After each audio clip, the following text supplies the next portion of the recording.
السلام علیکم ورحمۃ اللہ وبرکاتہ۔ آج کی اس نشست میں آپ کا استقبال ہے۔ قرآن مجید اللہ تعالیٰ کی آخری کتاب کائنات میں غور و فکر پر بہت زور دیتی ہے۔ اللہ تعالیٰ نے قرآن مجید کے جو جملے ہیں ان کو آیات کہا ہے۔ آیت نشانی، آیات نشانیاں۔ نشانی کے ذریعے سے آپ کسی چیز کو یا کسی شخص کو پہچانتے ہیں۔ قرآن مجید کی یہ آیات نشانیاں ہیں اللہ تعالیٰ کو جاننے کی۔ اسی طریقے سے اللہ تعالیٰ نے کائنات میں اس کی صنعت، اس کی حکمت اور اس کی عظمت کے جو عظیم کارنامے ہیں ان کو بھی اپنی آیات قرار دیا ہے۔ چنانچہ اللہ تعالیٰ نے فرمایا ہے ان فی خلق السماوات والارض واختلاف اللیل والنہار لآیات لأولی الالباب، یقیناً آسمان و زمین کے بنانے میں، تخلیق میں، دن اور رات کے مسلسل آنے جانے میں نشانیاں ہیں اہل دانش کے لیے، عقل مند لوگوں کے لیے۔ الذین یذکرون اللہ قیاما وقعودا وعلی جنوبہم ویتفکرون فی خلق السماوات والارض۔ یہ عقل مند اور دانش مند لوگ کون ہیں؟ جو اللہ تعالیٰ کو ہمیشہ یاد رکھتے ہیں، کھڑے ہوئے ہوں، بیٹھے ہوئے ہوں یا اپنے پہلوؤں پر لیٹے ہوئے آرام کر رہے ہوں، اور ساتھ ساتھ آسمان و زمین کی تخلیق میں غور کرتے رہتے ہیں۔ دیکھیے، دو طرح کی ایکٹیویٹیز، ایک اللہ کا ذکر کرنا، اس کو یاد کرنا، دوسرے کائنات پہ غور کرنا، تفکر کرنا، تدبر کرنا، سورج پر، چاند پر، زمین پر، ہواؤں پر، پانی پر، انسان کی تخلیق پر، انسان کی پرورش پانے پر، بارش پر، غذاؤں کے پیدا ہونے پر۔ دو الگ الگ طرح کی کاروائیاں اور ایکٹیویٹیز معلوم ہوتی ہیں، لیکن اسلام نے ان دونوں کو سمو دیا۔ ایک طرف کہتا ہے کہ آسمان و زمین اور ان کی تخلیق اور دن اور رات کے تغیر و تبدل میں نشانیاں ہیں، دوسری طرف کہتا ہے کہ کون لوگ ان نشانیوں پہ غور کرتے ہیں، ان سے فائدہ اٹھاتے ہیں؟ وہ جو اللہ سے ڈرتے ہیں، اللہ پر ایمان رکھتے ہیں اور اللہ تعالیٰ سے اتنے قریب ہیں کہ صبح و شام، دن رات، اٹھتے بیٹھتے لیٹے ہر وقت اللہ تعالیٰ کو یاد کرتے ہیں، کبھی بھولتے نہیں اس کو، اور تفکر کرتے ہیں، تدبر کرتے ہیں، کیسے ہو گیا یہ سسٹم، کیسے پیدا ہو گیا۔ وہ اس کے بعد پکار اٹھتے ہیں، ربنا ما خلقت ھذا باطلا سبحانک فقنا عذاب النار۔ اے ہمارے پروردگار، تو نے اس منظم کائنات کو، آرگنائز یونیورس کو بلا مقصد نہیں پیدا کر دیا ہے، تو اس بات سے پاک ہے کہ کسی کام کو بیکار یوں ہی کر دے۔ فقنا عذاب النار۔ پھر ان کی نگاہیں اپنی آخرت اور اپنے انجام پہ جاتی ہیں اور کہتے ہیں کہ بار الہ، دنیا کی زندگی میں جو تو نے ہم کو بھیجا ہے، اس طریقے سے زندگی گزارنے کی توفیق دے کہ ہم جنت کے مستحق بنیں اور جہنم میں نہ ڈھکیلے جائیں۔ سچی بات یہ ہے کہ مذہبی کتابوں میں قرآن مجید ایک منفرد کتاب ہے جس نے غور و فکر اور پھر تدبر پہ زور دیا۔ اس نے آرگیومنٹس پیش کیے۔ قرآن شریف نے کسی مخالف کا منہ کبھی زبردستی بند نہیں کیا، بتایا کہ مخالفین یہ کہتے ہیں، مخالفین یہ کہتے ہیں کہ ایک خدا کے علاوہ اور بہت سے خدا ہیں، مخالفین یہ کہتے ہیں کہ بہت سے دیوی دیوتا ہیں، مخالفین یہ کہتے ہیں کہ ہم اپنے باپ دادا کی اور پرانے بزرگوں کی عبادت کرتے ہیں، وہ ہم اللہ کے پاس سفارشی ہیں۔ ان کے دلائل کو پیش کیا، پھر بتایا کہ یہ باتیں کس طریقے سے غلط، کس طریقے سے ساری کائنات کا پیدا کرنے والا ایک اللہ ہی ہے، ایک خدا ہی ہے، اس کے علاوہ کوئی اور نہیں۔ چنانچہ آپ قرآن مجید میں دیکھتے ہیں کہ توحید کے خلاف، اسلام کے خلاف، نبی کریم صلی اللہ علیہ وسلم کے خلاف جتنی باتیں کہی گئیں ان کا بھی ذکر کیا گیا ہے، پھر دلائل کے ذریعے سے ان کا توڑ کیا گیا ہے۔ تو اس طریقے سے قرآن مجید اللہ تعالیٰ کی وہ کتاب ہے جو باتوں کو سمجھاتی، دلائل کے ذریعے سے واضح کرتی۔ تو قرآن مجید نے ایک اہم طریقہ یہ بھی اختیار کیا ہے کہ کائنات کی مختلف نشانیوں کی طرف اشارہ کیا ہے۔ غور و فکر کرو اور دیکھو، کیا خدا ہی پیدا کرنے والا ہے یا کوئی مختلف خدا ہے جنہوں نے اس کو بنایا؟ آج جو سائنسی ترقی ہوئی ہے، اسلام نے اس کے لیے انسینٹیو دیا تھا، غور و فکر، تدبر، تحقیق، تجسس.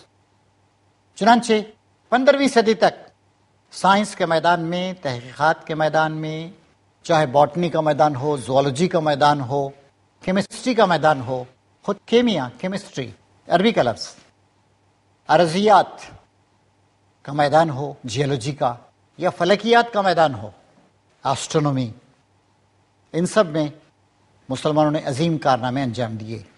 بعد میں کچھ ایسی وجوہات ہوئی کہ 16ویں صدی سے گویا مسلمانوں نے تحقیقات وغیرہ کو چھوڑ دیا، طے کر دیا.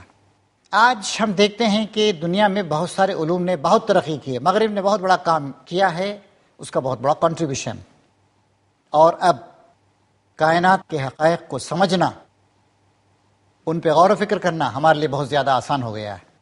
ابھی چند دن پہلے اخبارات میں خبر آئی، اس سے معلوم ہوتا ہے کہ کائنات کتنی وسیع ہے. خبر یہ ہے کہ 27 دسمبر 2004 عیسوی کو ایک ستارہ پھٹا. پھٹنے کی خبریں آئیں. جب ستارہ پھٹتا ہے تو اس کو کہتے ہیں سپر نووا. اور ستاروں کے بارے میں سائنسدانوں کا یہ کہنا ہے کہ ہر ستارے کی عمر تقریباً 1000 کروڑ سال ہوتی ہے. سورج 500 کروڑ سال پورے کر چکا ہے، مزید 500 کروڑ سال زندہ رہنے کا امکان. اور جب یہ ختم ہو جائے گی 1000 کروڑ سال کی مدت تو ستارہ پھٹ جاتا ہے. سورج بھی ایک ستارہ ہے. جب یہ خبر آئی تو اس وقت قرآن مجید کی سورہ معارج کی آیات نمبر 4، 5، 6 پر میری نگاہیں ٹک کے رہ گئی. اللہ تعالیٰ فرماتا ہے ملائکہ اور روح جبریل علیہ السلام کا لقب، ملائکہ اور روح اس کے حضور چڑھ کر جاتے ہیں ایک ایسے دن میں جس کی مقدار 50,000 سال ہے. پس اے نبی صبر کرو، شائستہ صبر، اچھے طریقے سے صبر کرو، بہترین طریقے سے صبر کرو. یہ لوگ اسے دور سمجھتے ہیں، قیامت کو ہم اسے قریب دیکھتے ہیں. سورہ المعارج کی آیات نمبر 4، 5 اور 6. نبی کریم صلی اللہ علیہ وسلم ایک جاں گسل کشمکش سے گزر رہے تھے. لوگ ماننے کے لیے تیار نہیں تھے، طرح طرح کے اعتراضات کرتے تھے. اپنی بت پرستی کو، اپنی آبا پرستی کو، اپنی ارواح پرستی کو، اپنی نفس پرستی کو، دولت پرستی کو چھوڑنے کے لیے تیار نہیں تھے. جبکہ اسلام یہ کہہ رہا تھا صرف اس خدا کے بندے بنو. نہ ماں باپ کی پوجا کرو، نہ دیوی دیوتا کی پوجا کرو، نہ انسانوں کی پوجا کرو اپنے جیسے. تمہاری پوجا، تمہاری پرشنسا، تمہاری عبادت، اس کا مستحق صرف وہ ایک اکیلا اللہ ہے، اس کے علاوہ کوئی نہیں ہے. چنانچہ خاص کر آپ کے ساتھیوں کو اس بات پہ تشویش ہوتی تھی کہ اللہ کی مدد کیوں نہیں آتی، متى نصر اللہ. اس وقت اللہ تعالیٰ نے یہ بات بتائی کہ اللہ تعالیٰ کا وقت کا سسٹم کچھ اور ہی ہے. ملائکہ اور روح جبریل امین اللہ کے حضور چڑھ کے جاتے ہیں ایک ایسے دن میں جس کی مقدار 50,000 سال، تمہارے حساب سے 50,000 سال. ہم سمجھتے ہیں کہ 5، 10 سال، 20 سال، 25، 50 سال یہ کوئی بڑی لمبی مدت ہے.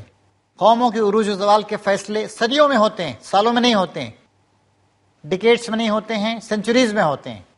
تو نبی کریم صلی اللہ علیہ وسلم آپ کو چند سال ہوئے تھے اپنے کام کا آغاز کیے ہوئے، کامیابی نہیں مل رہی تھی، کامیابی کی راہیں بند نظر آتی تھیں، لوگ ماننے کے لیے تیار نہیں تھے. آئندہ کیسا فکری انقلاب آنے والا ہے اس کا بھی تصور نہیں کیا جا سکتا تھا. اللہ تعالیٰ نے کہا کہ اے نبی صبر کرو، صبر کرو، جمے رہو، اللہ پہ بھروسہ رکھو، جلدی مت کرو، جلدی میں کہیں کام بگڑنے نہ پائے.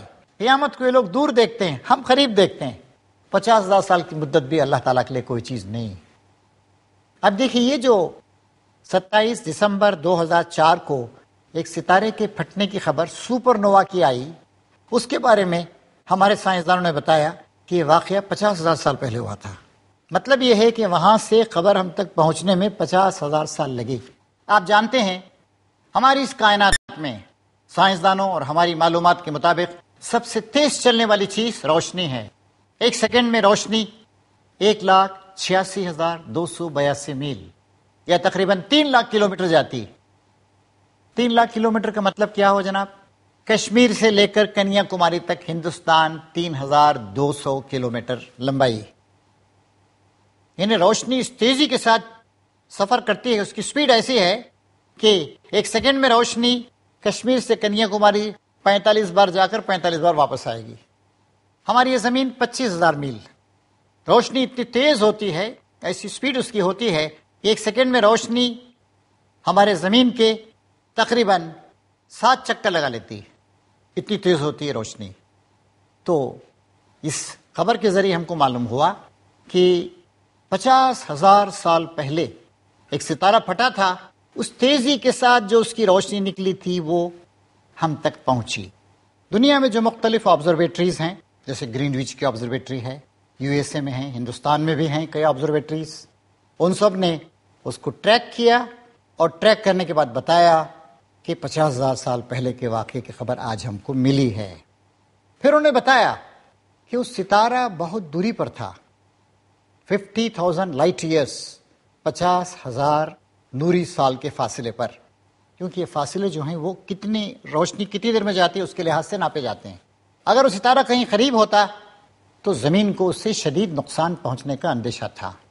زمین کی ساری نباتات ختم ہو جاتی، بلڈنگیں برباد ہو جاتی، سارے انسان مر جاتے ایک آنے واحد میں. چنانچہ انہوں نے اس کا اندازہ لگایا کہ 1/10 سیکنڈ میں اس ستارے کے پھٹنے سے جو گرمی انرجی پیدا ہوئی اور جو گرمی پیدا ہوئی، روشنی پیدا ہوئی، وہ بہت ہی تیز تھی. ہمارے سورج نے پچھلے 1,00,000 سال میں جتنی گرمی اور جتنی روشنی پیدا کی ہے، اتنی گرمی اور روشنی اس ستارے کے پھٹنے سے صرف 1/10 سیکنڈ میں پیدا ہو گئی. پھر ادھر 2006 میں ایک اور خبر ملی، اخبارات میں خبر چھپی، یہ 2004 کی خبر تھی کہ ایک اور ستارہ پھٹا تھا، سپر نووا، جس کی خبر ہم کو 24 کروڑ سال بعد ملی. اس سے معلوم ہوتا ہے کہ کائنات کتنی لمبی چوڑی، کائنات کا بنانے والا کتنا بڑا ہے. وہ فرماتا ہے فَإِذَا أَرَادَ شَيْئًا فَإِنَّمَا يَقُولُ لَهُ كُن فَيَكُونُ. جب وہ کسی بات کا ارادہ کرتا ہے تو حکم دیتا ہے کہ ہو جا، اور وہ چیز ہو جاتی. ہم کچھ نہیں ہیں، ہم بہت معمولی، ہم اشرف المخلوقات ہیں. زمین و آسمان کی مختلف چیزوں کو ہمارے لیے مسخر کر دیا گیا ہے، ہمیں عقل دی گئی ہے، ہم باتوں کو یاد رکھ سکتے ہیں، اور یہ چیز عقل شعور صرف انسان ہی کو دیا گیا ہے، کسی اور جاندار کو نہیں دیا گیا ہے. ہماری عمر کم، ہم کم عرصے سے زمین پر ہیں، لیکن عقل کے لحاظ سے ہم بہت اونچے ہیں. علم دیا اللہ تعالیٰ نے ہم کو، فرشتوں کو جو نہیں دیا گیا وہ ہم کو دیا گیا. اسی لیے فرشتوں سے کہا گیا کہ ہمارے آگے جھک جاؤ، سجدہ ریز ہو جاؤ، ہماری عظمت کو تسلیم کرو. اسی پہ شیطان نے بغاوت کی، کہا کہ میں اس کے آگے جھک نہیں سکتا، مٹی سے بنایا گیا ہے. تو انسان کو اللہ نے اتنا بڑا درجہ دیا ہے. اور بھی اللہ تعالیٰ کائنات کی مختلف نشانیوں کی طرف بار بار اشارے کرتا ہے. مثلا اللہ تعالیٰ کہتا ہے کہ تم ذرا اس بات پہ غور کرو کہ ہم نے تم کو کیسے پیدا کیا. مٹی کے جوہر سے، اسے ایکسٹریکٹ سے تمہاری منی بنی، پھر اس کے بعد ایک بوند کی صورت میں ہم نے تم کو ایک محفوظ جگہ ٹپکایا، پھر اس کے بعد وہ بوند خون کی ایک بوند میں تبدیل ہوئی، اس کے بعد ایک لوتھڑا بنا، اس کے بعد ہڈیاں اس میں پیدا ہوئی. پھر اللہ تعالیٰ کہتا ہے کہ ہم نے تم کو ایک نئی مخلوق بنا کر پیدا کر دیا. پیٹ میں 9 مہینے تک انسان جن مرحلوں سے گزرتا ہے اس کو آپ اگر موازنہ کر کے دیکھیں ایک بچے سے، کتنی صلاحیتیں ہیں ایک بچے کے اندر. پھر بچہ پروان چڑھا، پھر بڑا ہوا. ایسے اللہ تعالیٰ اور بھی ہمارے سامنے مختلف قرآن مجید کی نشانیاں پیش کرتا ہے. ایک جگہ کہتا ہے ان سے پوچھئے وہ کون ہے جو تم کو زمین اور آسمانوں سے روزی بہم پہنچاتا ہے، کون ہے جس کے قبضے میں تمہاری سننے اور دیکھنے کی قوتیں ہیں. آخر اس مٹی سے کتنی چیزیں پیدا ہوتی، کتنے دانے، کتنی ترکاریاں، کتنے پھل، کتنی خوشبوئیں، کتنے پھول، کیسی کیسی چیزیں پیدا ہوتی ہیں. میٹھی چیزیں پیدا ہوتی، کھجور جیسی میٹھی چیز پیدا ہوتی ہے، گنا پیدا ہوتا ہے جس سے شکر بنتی. کیسی قدرت ہے اللہ تعالیٰ کی. مردہ ہے مٹی، کوئی طاقت نہیں ہے اس کے اندر، لیکن اس مٹی کے ذریعے اللہ تبارک و تعالیٰ یہ ساری کی ساری چیزیں رزق کے ہمارے لیے فراہم کر رہا ہے. وَرَزَقْنَاهُم مِّنَ الطَّيِّبَاتِ. پھر وہ کہتا ہے کون ہے جس کے قبضے میں تمہاری سننے اور دیکھنے کی قوتیں ہیں. جانور بھی تھوڑا سنتے اور دیکھ لیتے ہیں، لیکن ہماری سننے اور دیکھنے کی قوتیں بہت زبردست. سنتے ہیں، سمجھتے ہیں، یاد رکھتے ہیں، ریٹریو کر سکتے ہیں، دوبارہ استعمال کر سکتے ہیں. دیکھنے کی قوت، آبزرویشن کا جو پاور ہے، مشاہدے کی قوت، کتنی چیزوں کو دیکھتے ہیں، کتنی سمجھتے ہیں. دور دور کی چیزوں کو دوربینوں کے ذریعے سے دیکھتے ہیں، کچھ چیزوں کو عقل کی آنکھوں سے دیکھتے ہیں، آنکھوں سے دیکھ نہیں سکتے ہیں. کس کے قبضے میں ہیں؟ آدمی جب مر جاتا ہے تو ساری کی ساری قوتیں سلب ہو جاتی ہیں. دنیا میں بھی کبھی کبھی ہوتا ہے اللہ تعالیٰ کسی کی اچانک آنکھ کی بصارت چلی جاتی ہے. بہت کم ہوتا ہے. کسی کے کانوں کی قوت چلی جاتی ہے, سن نہیں پاتا ہے. اندھوں کی بات تو ہم دیکھتے ہیں کتنے اندھے ہیں. تو یہ قوتیں اللہ تعالیٰ کی عطا کردہ ہیں, اس وقت تک ہمارے پاس ہیں جب تک اللہ تعالیٰ چاہتا ہے, پھر جب چاہے گا سلب کر لے گا. کون ہے جو بے جان میں سے جاندار کو اور جاندار میں سے بے جان کو نکالتا ہے؟ کون ہے جو اس کارخانہ ہستی کا انتظام چلا رہا ہے؟ یہ زبردست انتظام کون چلا رہا ہے؟ ہر چیز بیلنس کے ساتھ. آپ دیکھتے ہیں کبھی اگر کہیں تھوڑی سی حرکت غلط سلط ہوئی اللہ کی مرضی سے, جیسے سونامی آیا تھا, ہندوستان کے ساحلوں تک آیا, سب سے زیادہ نقصان انڈونیشیا کے علاقے اچے کو ہوا, 2 لاکھ سے زیادہ افراد وہاں پر مارے گئے. تھائی لینڈ کو اس کے بعد نقصان ہوا, سری لنکا میں نقصان ہوا, ہندوستان میں تمل ناڈو وغیرہ میں ناگا پٹنم کے علاقے میں ہوا, اس کے اثرات افریقہ تک گئے. کیا ہوا؟ 7 ساڑھے 7 رکٹر اسکیل پر ایک زلزلہ آیا اور اس کے پانی کی لہریں آئیں. اتنے بڑے سمندر کو اللہ نے باندھ رکھا ہے. 71% زمین پر تو سمندر ہی ہے, کیسے باندھ کے رکھا ہے؟ کتنا زیادہ پانی. یہ پانی ہر سیکنڈ میں 1,60,00,000 ٹن پانی, نمک کو چھوڑ کر میٹھا پانی ڈسٹل واٹر اڑتا ہے, اور اتنا ہی پانی زمین پہ برستا ہے. کسی سال اگر بارش کم ہو جائے کسی ملک میں کتنی پریشانیاں ہو جاتی ہیں, قحط آ جاتا ہے. تو یہ سب اللہ تعالیٰ کا انتظام. وہ کہیں گے کہ اللہ, مختلف نام ہیں اس کے مختلف زبانوں میں, تو وہ لوگ خود مانیں گے یہ تو وہ ایک اکیلا اللہ ہی اس کو چلا رہا ہے. پھر تم اس سے ڈرتے کیوں نہیں؟ یہی اللہ تو تمہارا پروردگار برحق ہے, تمہارا رب یہی ہے. رب کے 3 معنی ہوتے ہیں, پیدا کرنے والا, پالنے پوسنے والا, آقا اور حاکم. ہر معاملے میں اللہ ہی ہمارا رب. تو اس کے ذریعے سے قرآن مجید اس بات پہ زور دے رہا ہے کہ جب تم مانتے ہو کہ وہ تمہارا رب ہے, پروردگار ہے, پالنہار ہے, پربھو ہے, مالک ہے, حاکم ہے, تو پھر تم اس سے ڈرتے کیوں نہیں؟ ڈرنے کا کیا مطلب؟ ڈرنے کا مطلب یہ ہے کہ اپنے رویے کو درست کرنا. یہ ڈرنا سانپ سے ڈرنے کی طرح کا ڈرنا نہیں ہے. اگر تم نے اس کی نافرمانی کی, اس کے احکام کو نہیں مانا, اس کے آگے جھکے نہیں, کسی اور کے آگے جھکے, شرک کیا, اس سے جو محبت کرنی دوسروں سے محبت کی, اس کے حکم کو جو اہمیت دینی ہے دوسروں کے احکام کو اہمیت دی, تم نے شرک کیا گویا. اور شرک اللہ تعالیٰ کے پاس سب سے بری چیز. دیکھیے کوئی بھی ایک دیش ہوتا ہے, ہندوستان ہو, چین ہو یا جاپان ہو, کوئی ہو, ہر دیش اپنی سرحدوں کی حفاظت کرتا ہے. کوئی دیش اس بات کی اجازت دیتا نہیں کہ کوئی آدمی اس ملک کے ساتھ غداری کرے, اور غداری کی سزا موت ہے. اور جو خدا کے ساتھ غداری کرے, خدا کا کھائے, خدا کی دی ہوئی جان, خدا کے دیے ہوئے ہاتھ پیر سے کام لے, لیکن اس ایک اللہ سے خدا کی عبادت نہیں کرے, دوسروں کے آگے جھکے, کتنی بڑی غداری کر رہا ہے وہ. یہ خدا کی مہربانی ہے کہ پکڑتا نہیں ہے, موقع دیتا ہے, سنبھلنے کا موقع دیتا ہے. سوچو, غور و فکر کرو, پڑھو, قرآن مجید یہی کہتا ہے. اور اس کو لوگوں کے سامنے پیش کرنا, خدا کی ان آیات کو. اور کائنات میں جو آیات ہیں, سورج میں, زمین میں, پانی میں, ہوا میں, رزق کے پیدا ہونے میں, ہواؤں کے چلنے میں, بارش کے برسنے میں, انسان کے پیدا ہونے میں, انسان کے پروان چڑھنے میں, انسان کی سماعت اور بصارت کی قوتوں میں, جو اللہ کی نشانیاں ہیں, اللہ تعالیٰ کہتا ہے کہ ان سب پہ غور کرو اور اپنے رب کو پہچانو. اور حق معلوم ہونے کے بعد گمراہی کے سوا کیا باقی رہ گیا ہے؟ آخر تم لوگ کدھر پھرائے جا رہے ہو؟ کون ہے جو ہمیں پھرا رہا ہے؟ کون ہے خدا سے ہمیں غافل کر رہا ہے؟ تو اس طریقے سے قرآن مجید کی آیات, اور جیسے میں نے آپ سے عرض کیا, آیات کے معنی ہوتے ہیں نشانیاں. یہ بھی آیات ہیں جو قرآن مجید میں ہیں, اور کائنات میں بھی نشانیاں ہیں. وفی انفسکم, ہماری جانوں میں بھی نشانیاں ہیں. ہمارے نظام ہاضمہ میں, ڈائجیشن, کیا کچھ کھاتے ہیں سب کچھ ڈالتے ہیں پیٹ میں اور خون ملتا ہے اس کے ذریعے سے.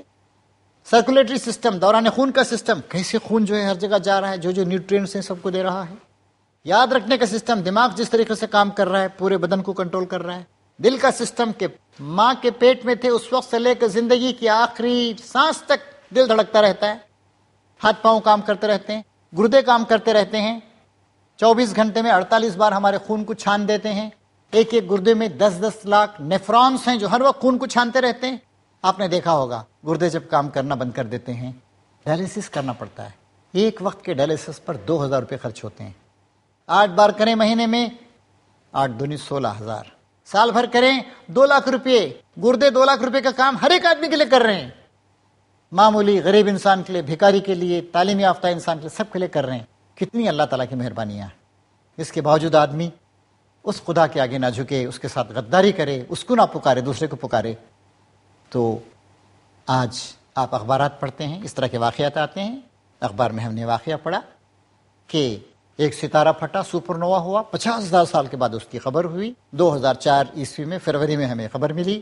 2006 میں اخبارات میں پھر خبر آئی کہ ایک اور ستارہ 24 کروڑ سال پہلے پھٹا تھا، اس کی خبر اب آئی، اس کی روشنی اب پہنچی تیزی کے ساتھ. کتنی دور ہوگا وہ ستارہ؟ کتنی بڑی ہے اللہ تعالیٰ کی کائنات، کتنا عظیم ہے ہمارا اور رب. تو حاضرین اور ناظرین، ہماری یہ ذمہ داری کہ قرآن مجید کی ان آیاتوں کو ہم سوچ سمجھ کے پڑھیں، اندھوں کی طرح نہیں پڑھیں. سوچ سمجھ کے پڑھیں گے، ہمارے ایمان میں ترقی ہوگی، ہمارے اندر عمل کی قوت پیدا ہوگی، ہم اللہ کے احکام پر عمل کریں گے. شدید ضرورت ہے اس بات کی کہ قرآن مجید کو دل کی آنکھوں سے پڑھا جائے.